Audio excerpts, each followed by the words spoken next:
Hello everyone, welcome to Prayogic Uno channel. In this video, let's understand what is a low pass filter and where exactly it's going to be used. We'll also be building a circuit so that you understand it much better.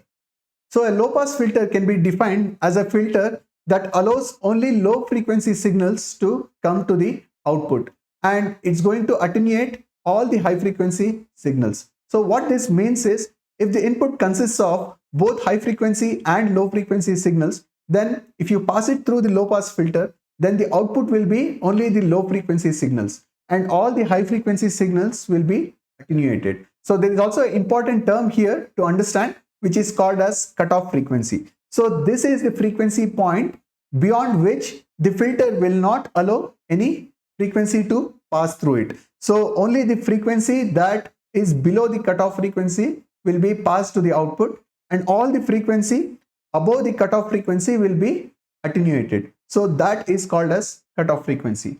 So if you want to put this into a graph, so we can easily write a graph something like this. So the x-axis will be the frequency and the y-axis will be the gain. So you can relate to the gain as the volume or the amount of sound you will be able to hear from the output. So let's assume that this is the cutoff frequency. So now, since this is a low pass filter, so the frequency below the cutoff frequency will become the pass band, which means that any frequency here will be allowed to the output. So you can see that there is no attenuation or very slight attenuation here in the pass band, and whatever frequency is above the cutoff frequency, so that becomes the stop band. So what this means is, if your input signal goes beyond the cutoff frequency, then the output will be attenuated for all those frequency ranges. So you can see here the output is attenuated, and as the frequency increases, the attenuation starts to increase. So let's do a live demo so that you understand what exactly you saw right now. Here I'm going to play you a piece of music, so listen to that. Then we'll go ahead and apply a low pass filter to it and see how exactly the filter will affect the music.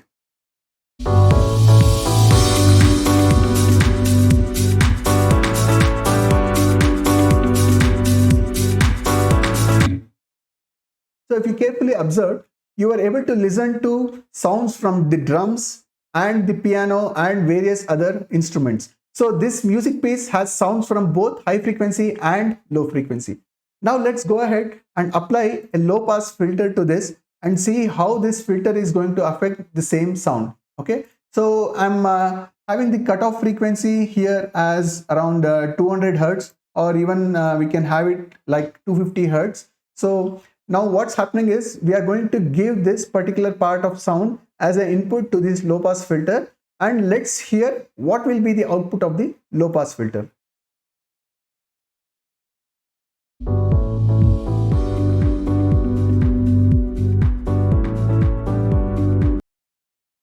So if you heard this, you are able to listen only to the drum beats and few other instruments, right? Many of the other instruments you are not at all able to hear that.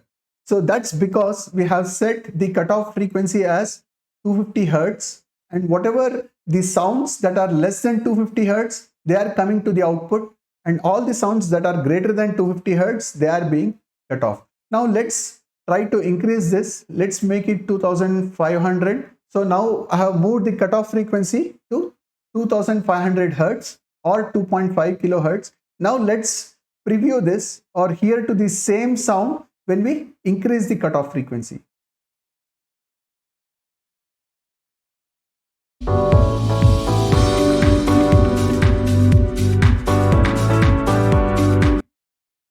That was much better, right? You are able to hear to more instruments, the instruments which were producing the high frequency sounds, even those things were audible. So you can still further increase this cutoff frequency.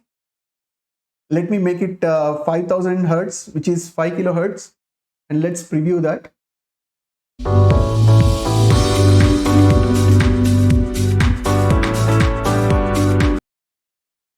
So as you observed here, you can see that as we start increasing the cutoff frequency, you are able to hear to more frequency ranges, like both the low frequency and the high frequency signals. So now if you look back at the graph, you will be able to clearly understand. So initially we had a particular cutoff frequency and then we reduced the cutoff frequency, right? So as soon as we reduce the cutoff frequency, then we were able to hear only the low frequency sounds. So you can see the low frequency sounds, there was no attenuation or a very small attenuation for the low frequency signals. But for the high frequency signals, there was too much of attenuation, and that's the reason we were not able to hear the sound from the other instruments. And as we increase this cutoff frequency, so we'll be able to hear the music from a wide range of frequencies. So this is what a low pass filter does. It cuts off the high frequency signals from the output and allow only the low frequency signals. Now the next question is, how can we implement this low pass filter? So this low pass filter can be easily implemented with just a resistor and capacitor. So that is called as a RC low pass filter. So this is the circuit diagram for the RC low pass filter. So as you can see here, we are providing input to the resistor and taking the output at the capacitor, right? So the cutoff frequency for this particular circuit can be given by the equation as FC. FC stands for cutoff frequency. FC equals 1 by 2 pi RC. So if you select the R and C values, based on that, you can substitute in the formula and get the cutoff frequency.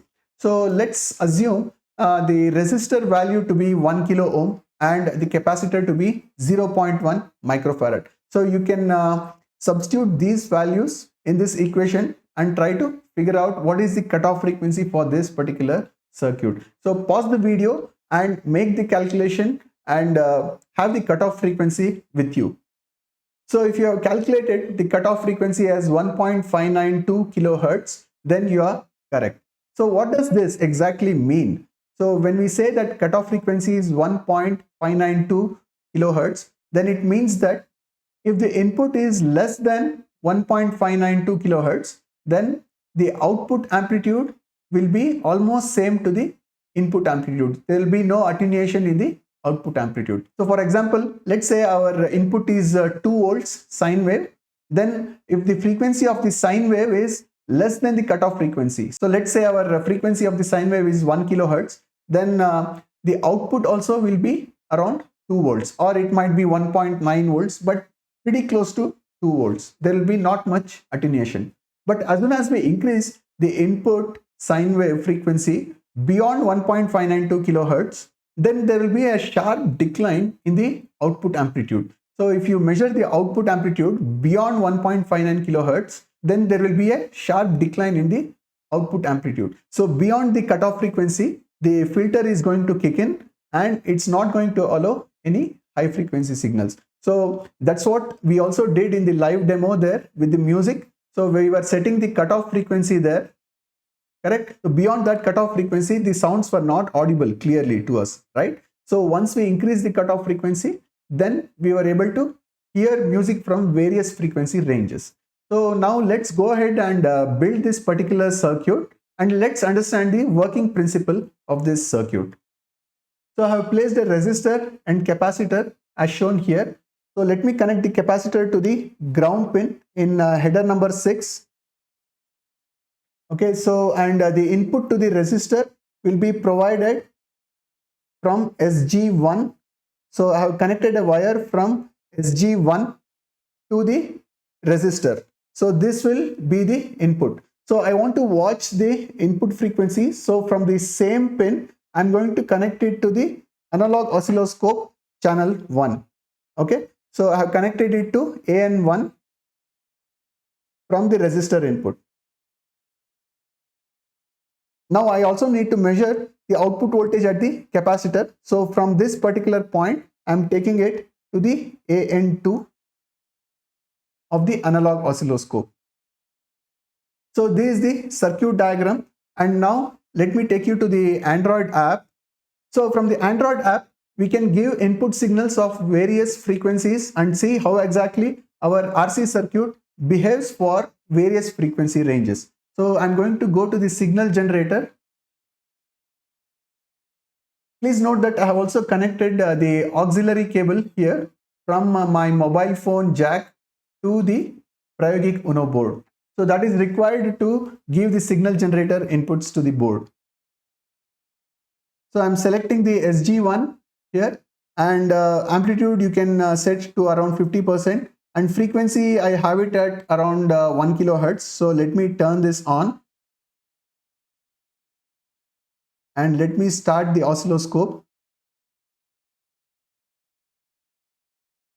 So now you can see here the yellow color signal is the input and the green color signal is the output, and below here you can see there is the amplitude. So the input is around 2.6 volts and the output is around 2.2 volts. Now if I reduce the frequency,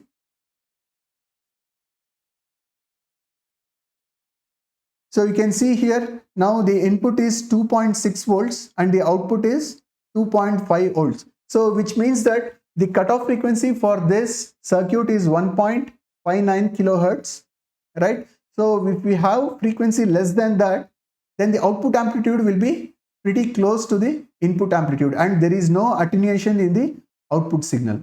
So now let's increase the frequency beyond the cutoff frequency and see what's going to happen to the output. Now I have the output at around 2.7 kilohertz. So can you see here, now the output amplitude has started reducing. So this means that the circuit is attenuating the high frequency signals. So now let's further increase the frequency and see how exactly the output behaves. Now let me take it to around 8 kilohertz. Now you can see the output has become very less.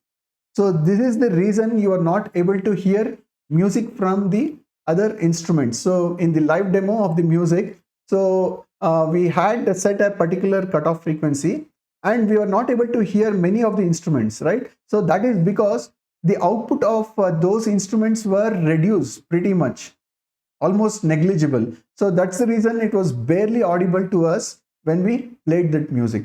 So with this experiment, I hope you are able to understand how a low pass filter works. I would encourage you to repeat this experiment at your end so that it becomes clear to you how this exactly works. So the next question is, where are these filters exactly used, right? So if you have seen the electronic guitars or the electronic violins, you will have different knobs on those guitars and the violins, right? And you will also have a knob which is written as tone on it, T-O-N-E, tone. So actually this knob is nothing but a low pass filter. So if you rotate this knob, then it's going to change the cutoff frequency. So you can actually decide for your instrument how you want to balance both the high frequency and low frequency sounds, because for each song the requirement of the tone might be different. So you can actually adjust using these knobs how exactly you want to balance between the high frequency and the low frequency tones. So this is just one of the application of the low pass filter. So low pass filters are also used in digital to analog converters, or they can also be used to remove some high frequency noise from the input signal. So for example, if the input signal has some high frequency noise, so you can pass that through the low pass filter and remove that unwanted high frequency. So it's a very important concept, because when you go ahead and learn digital signal processing, you will also come across the digital low pass filters there. So once you understand this concept and the working principle, it becomes very easy for you to understand the more complex topics. So I hope this video gave you a good understanding of where exactly the low pass filters are used and how you can build a circuit. Thank you for watching the video.